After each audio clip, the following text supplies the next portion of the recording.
علیکم. علیشه 007 عزتمنو پیدا شوله. عزتمن دا چا ته تللی وه د دې نه مخکې زه ته دا یوه یادګینه وکړم په تاسو کو چې زموږ په دې چینل کې نوي وئ حتما درسره زموږ دا چینل سبسکرایب کړئ، خوا کې ورسره د ټلۍ نښان ووهئ، یوه نوې معلوماتي ویډیو تاسو ته په اسانۍ باندې در ورسېږي. عزتمن د دې نه څو ورځې مخکې ما ته یوه ویډیو کړې وه چې علیشه 007 یعنې ورکه شوې وه او د مور او پلار یې ډېره سخت فریاد او جراګانې یې کولې.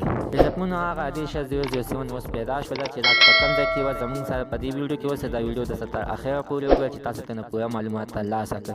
عزتمنو علیشه 007 ویلې یعنې دویمه روژه وه چې زه د خپل کور نه بهر ته ووتلم او کور کې مې زړه تنګ شوی چې د کور نه بهر ته ووتلم نو زړه مې ویلی چې راشه داسې چېرته لرې چکر ووهم. لرې تلم اخره کې زه د خپلو ماماګانو کور ته ورنږدې شولم. بیا مې ویلې چې راشه دلته کې د ماماګانو کره لاړ شه. نو ماماګانو کره چې ورته دننه شوم نو هغوی بیا د خپل کور نه یعنې بهر ته نه راپرېښودم ځکه چې زه چې ماشومه وم او زما چې خپله مور مړه شوې وه نو ما ډېر وخت خپلو ماماګانو کره تېر کړی و.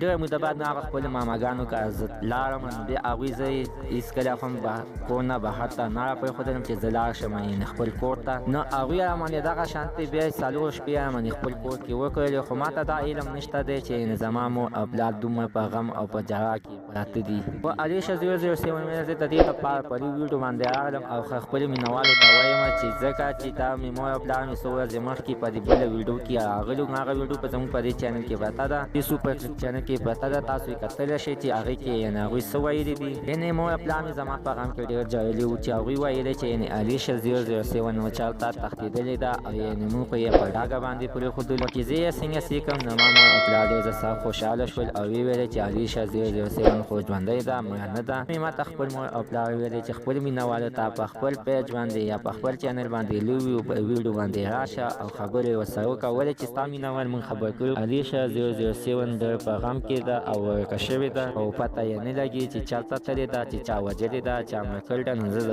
دې دپاره په دې ویډیو باندې تاسو ته راغلم او ما ویلې چې راشه خپل مینهوال خبر کړم چې علیشه 007 اوس پیدا شوله او اوس په خپل کور کې ناستې ده که خپله د تبلیغ لار اختیاروي.